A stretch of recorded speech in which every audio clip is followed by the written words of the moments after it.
Narito tayo ngayon upang matunghayan ang nagiinit, nagbabaga at talaga namang usap-usapan at nagtitrending na latest issue ni Ate Erika. Sa pagpapatuloy ay narito muli si Kalingap Val Santos Matubang upang pag-usapan ang issue sa pagitan ni Ate Erika at ng kanyang pamilya, lalong-lalo na sa kanyang lolo na si Lolo Miguel. Ayon nga sa napanood ni Kalingap Val, kinuwento niya na nasabi daw doon na posible daw at gusto daw kasuhan nila Ate Erika sila Lolo Miguel sa pagpapa-interview at sa pagsasabi ng totoo. At sa lahat po ng mga nakatune in ngayon kay Helen Zical, RJC, Isla Bonita, Lia Candao, Carmi Oficial. Sa lahat, maayong buntag sa inyong tanan. Manatiling magpakumbaba, wag mag-astang sikat na feeling artista. Huwag niyong gawin yan. Huwag niyong gawin na akala mo'y sikat. Ha? Dahil sa Kalingap, nakilala kayo because of Kalingap. Outside Kalingap, di kayo kilala. Maliban sa akin po, wala pang Kalingap, ako'y sikat na. Dito sa kapitbahay namin. Wala pang Kalingap, sikat na ako. Sa kapitbahay namin dito.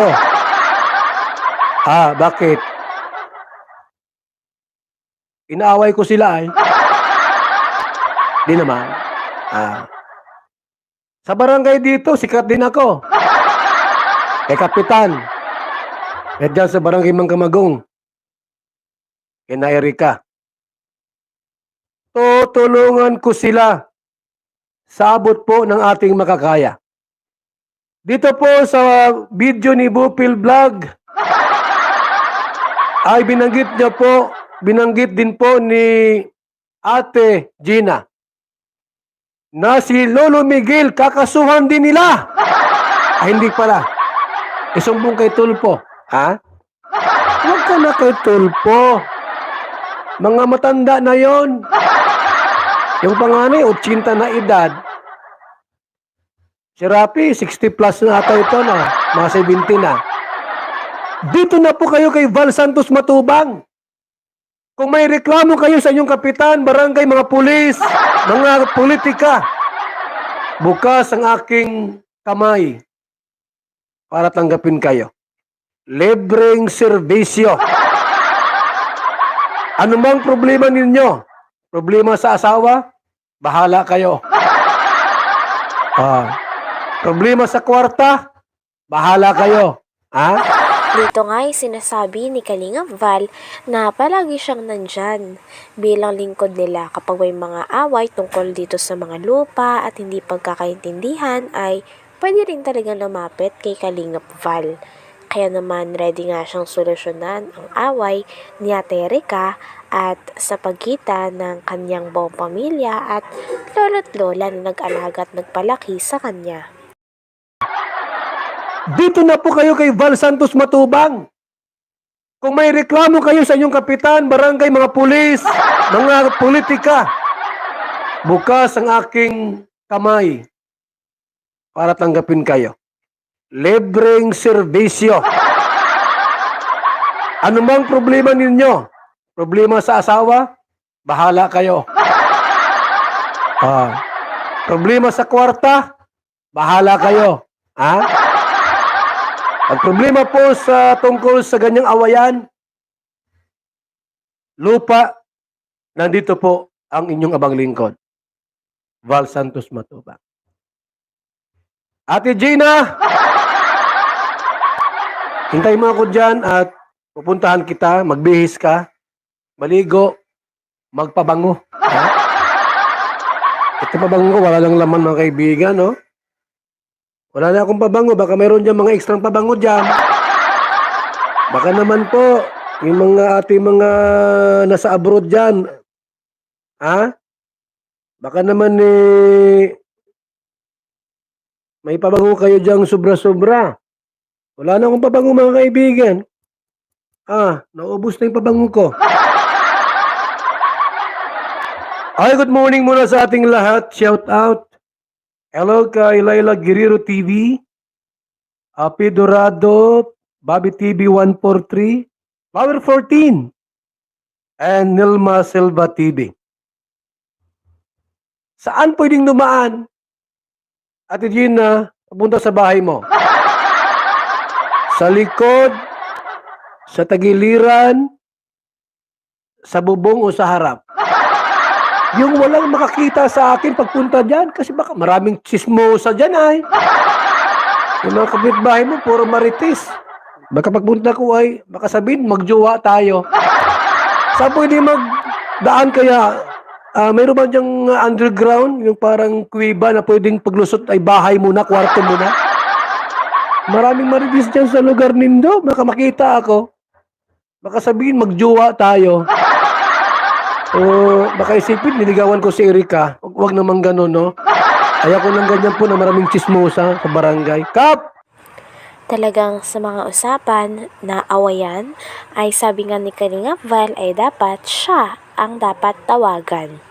Sapagkat si Kalingap Val ay laging gusto na maglingap at laging nais na mag-ayos ang mga tao o na mga tao na tinutulungan niya. Kaya naman yun din ang goal niya para kay Ate Erika, kay Sheila May at sa pagitan ng kanilang lolo't lola at buong pamilya na naiwan nila at may hinain sa kanilang dalawa. Mainit. Ay, salamat po kay Virgo Pam 78. Nagpakulay po. At kay Yay.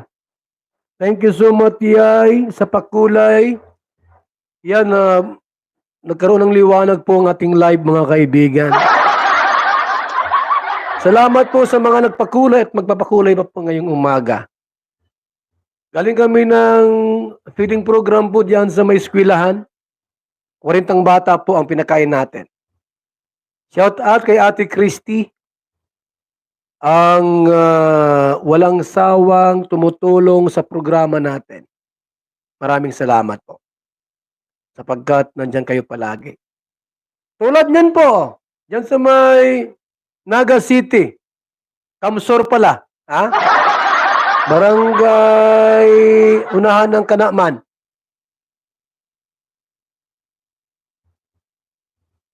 Kawawang pamilya po, tinulungan po natin. Sobrang kawawa po. Yung ina, ang trabaho po ay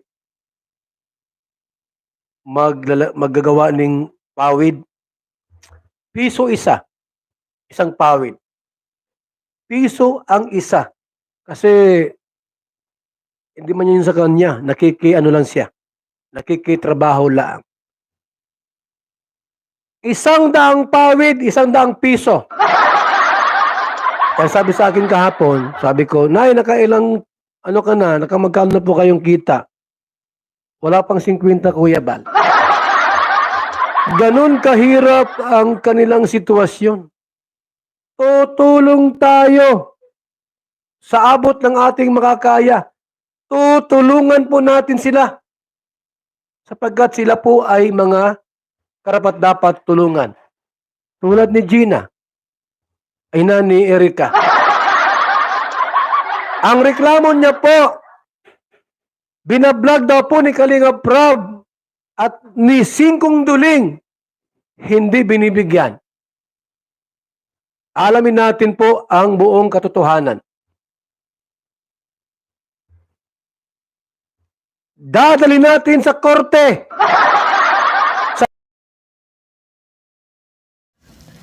Hanggang dito na lamang muna ang ating nag-iinit, nagbabaga, pinag-uusapan at talaga namang nagtitrending na latest issue ni Ate Erika.